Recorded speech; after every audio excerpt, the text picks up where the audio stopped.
राजकुमारी और मूर्ख राक्षस। बहुत पुरानी बात है। एक राज्य में धर्मसेन नामक राजा का राज्य हुआ करता था। राजा का राज्य बहुत दूर दूर तक फैला हुआ था और उसकी प्रजा बहुत सुखी थी। राजा की एक पुत्री थी, राजकुमारी नैना। राजकुमारी नैना को एक डर सताता था कि एक शक्तिशाली राक्षस उसका अपहरण कर लेगा।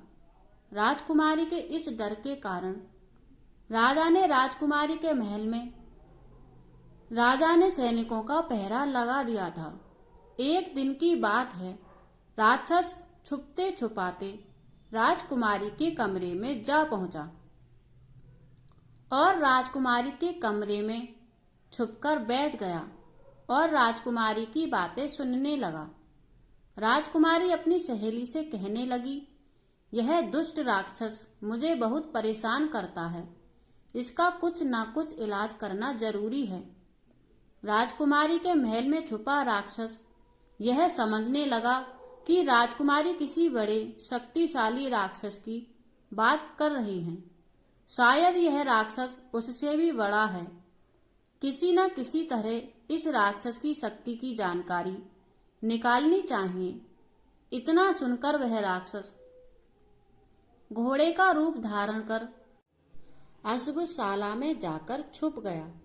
उसी रात एक चोर घोड़ा चुराने के लिए अश्वशाला में घुसा था। चोर ने सभी घोड़ों का निरीक्षण किया।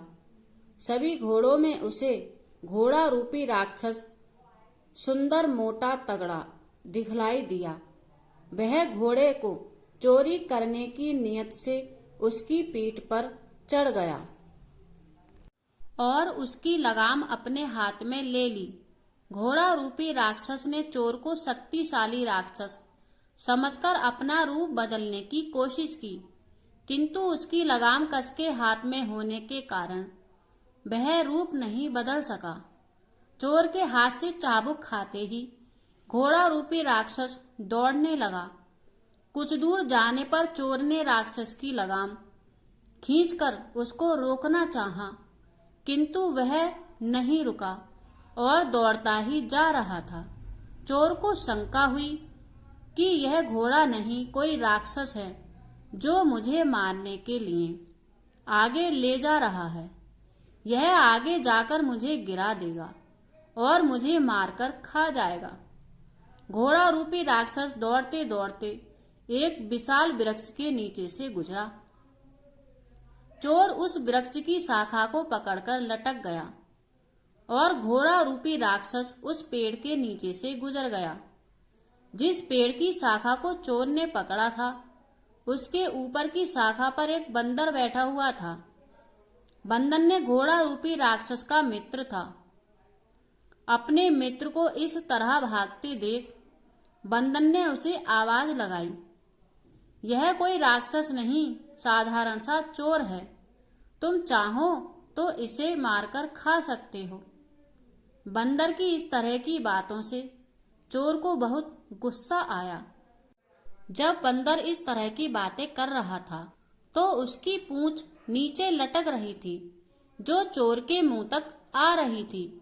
चोर ने गुस्से में उसकी पूंछ को अपने मुंह में दबाकर चबाना शुरू कर दिया। बंदर को बहुत दर्द हो रहा था, परंतु अपने मित्र राक्षस के सामने चोर की शक्ति को कम दर्शाने के लिए वह चुपचाप वहीं बैठा रहा। किंतु बंदर के चेहरे पर उसकी पीड़ा स्पष्ट दिखाई दे रही थी। बंदर की हालत देख उसका मित्र राक्षस उसके पास आया और बोला, मित्र, तुम कुछ भी कहो, तुम्हारे चेहरे के हाव भाव बतला रहे हैं कि इस भयानक राक्षस से तुम्हें बहुत डर लग रहा है। इतना कहकर घोड़ा रूपी राक्षस वहां से भाग गया। कहानी अच्छी लगी हो तो चैनल को सब्सक्राइब जरूर करें।